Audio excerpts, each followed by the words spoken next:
Halo para penggemar film, jumpa lagi dengan saya Elma. Kali ini saya ingin melanjutkan drama Korea yang berjudul EXO Next Door. Gak terasa kita sudah sampai di episode terakhir. Sedikit mengulang episode kemarin, di mana Chanyeol yang sedang berlari kencang menuju taman. Setibanya dia di sana, ayunan yang dinaiki Yeonhee ternyata sudah kosong.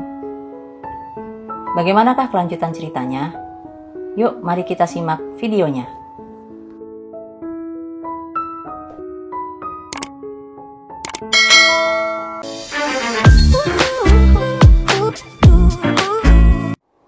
Cerita diawali di sebuah taman bermain, di mana itu adalah tempat Chanyeol dan Yeonhee janjian untuk kencan. Akan tetapi, karena ada masalah yang harus dia selesaikan, akhirnya Chanyeol terlambat datang. Untung saja Yeonhee masih ada di sekitar taman. Tapi dia sudah pindah posisi, duduk di tangga perosotan. Chanyeol menanyakan Yeonhee, apakah kau marah? Dengan cepat Yeonhee menggeleng. Yeonhee mengatakan kalau bibirnya membeku. Chanyeol yang mendengar itu malah mentertawakannya. Kemudian dia meniup kedua telapak tangannya dan menyentuhkannya ke pipi Yeonhee agar dia terasa hangat. Tuh. Sementara tadi, pada saat Dio menemui Yeonhee, dia bermaksud mengajaknya untuk pulang, karena Chanyeol sudah di rumah. Tapi Yeonhee menolaknya, karena dia masih setia menunggu Chanyeol, walaupun sudah 4 jam di sana. Scene berpindah. Sebelum Chanyeol pergi ke taman, Dio mendapatkan pesan dari Yeonhee. Dan karena merasa kasihan pada Yeonhee yang telah lama menunggu Chanyeol di taman, akhirnya dengan berat hati, Dio memberitahu Chanyeol yang masih ada di kamarnya. Kemudian Dio teringat kembali akan kenangannya bersama Yeonhee. Dio yang sedang bersedih, lalu dia berkata dalam hati, "Kau gadis pertama yang aku ulurkan tanganku tanpa ragu-ragu. Aku tak pernah tahu jantungku berdetak sangat kencang. Tapi aku terlalu lambat dan pengecut. Aku menyukaimu. Aku tak akan lagi meminta seorang gadis untuk menjadi teman. Dan mungkin suatu hari, gadis yang aku suka juga akan menyukaiku." Nampak jelas wajah penyesalan dan patah hati dari seorang Dio. Yeonhee yang sedang berada di kamarnya, sambil tersenyum, dia teringat saat Chanyeol memegang pipinya. Seketika itu Yeonhee berteriak dan menggeliat. Dan terdengar sampai ke lantai bawah, di mana ibu dan adiknya sedang menonton TV. Cerita berlanjut. Chanyeol memperhatikan Yeonhee yang sedang membersihkan kamarnya. Karena Chanyeol yang tak pandai mengekspresikan emosinya, tiba-tiba dia bercerita yang seolah-olah dia sedang bicara sendiri. Ada anak kecil yang menyukai seorang gadis, tapi dia tidak berani memberitahu perasaannya. Kemudian Chanyeol berdiri dan mengatakan kalau dia tidak baik pada Yeonhee. Lalu Chanyeol meminta maaf padanya.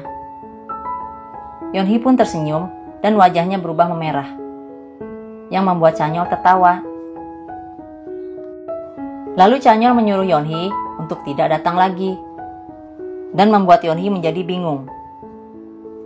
Chanyeol mempunyai alasannya, karena dia mendapatkan telepon kalau jadwal tur EXO sudah diatur.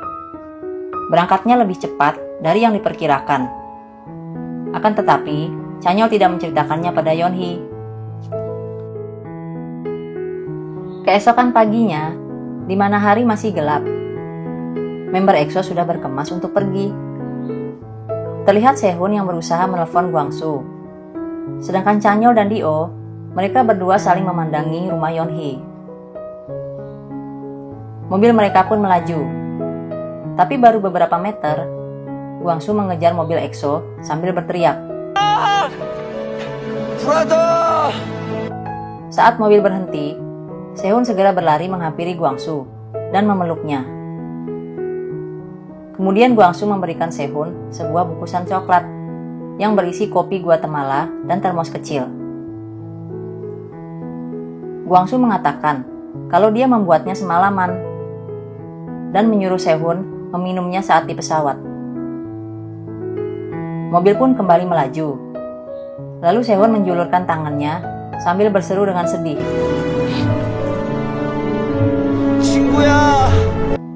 Dan ternyata sebelum pergi, Sehun juga sudah memberikan Guangsu kenang-kenangan, yaitu sebuah alat latihan memukul, dengan tulisan, 진정한 무도인이 되거라.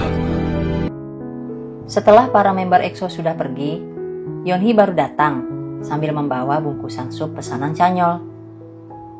Akan tetapi, Yeonhee tak menyadari kalau mereka telah pergi. Sesampainya di rumah EXO, tepatnya di kamar Chanyeol, dia melihat meja dan kursi sudah terbungkus kain putih. Di atas meja, Yeonhee melihat tas gitar yang bertuliskan Matilda. Kemudian dia membukanya, yang ternyata isinya bukan gitar, melainkan earphone beserta rekamannya, kalung kakek Chan, dan secari kertas. Lalu Yeonhee tersenyum saat membaca surat dari Chanyeol. Jika kau menjaga kalung ini, kau akan terhindar dari nasib buruk, dan kita akan bertemu lagi nanti. Jadi jangan sampai hilang ya, gadis Incheon. Adegan berganti. 6 bulan kemudian, Yeonhee sedang berada di kamarnya. Dia sedikit kesal karena Chan tidak pernah menghubunginya. Lalu dia menatap kalender kecil di mejanya, di atas mejanya, sambil menunjuk lingkaran-lingkaran di sana dengan pensil warna. Tiba-tiba sebuah pesan masuk dari ibunya yang menyuruh dia untuk bersih-bersih karena ada orang yang akan pindah. Dan dengan terpaksa, Yeonhee menuruti perintah ibunya untuk membersihkan rumah kakek Chan. Kemudian dia berjalan menuju dapur. Di sana dia terkejut saat melihat bungkusan berbentuk kotak di atas meja. Ini harus dimakan sebelum dingin. Seperti cerita di episode pertama, Yeonhee tersedak. Lalu ada seseorang yang menyodorkan sebotol air minum. Yang ternyata itu adalah para member EXO. Mereka akan tinggal di sana lagi, dan kali ini tidak hanya berempat, tapi berenam. Yeonhee bahagia karena Chan telah kembali. Selain itu juga, dia bahagia karena EXO menjadi tetangganya lagi. Dan film pun berakhir. Sedikit tambahan dari alur cerita film ini. Yeonhee yang bersedia menunggu selama 4 jam, buat dia itu sih tidak terlalu lama, dibandingkan dengan Yeonhee yang menunggu selama bertahun-tahun agar Chan datang.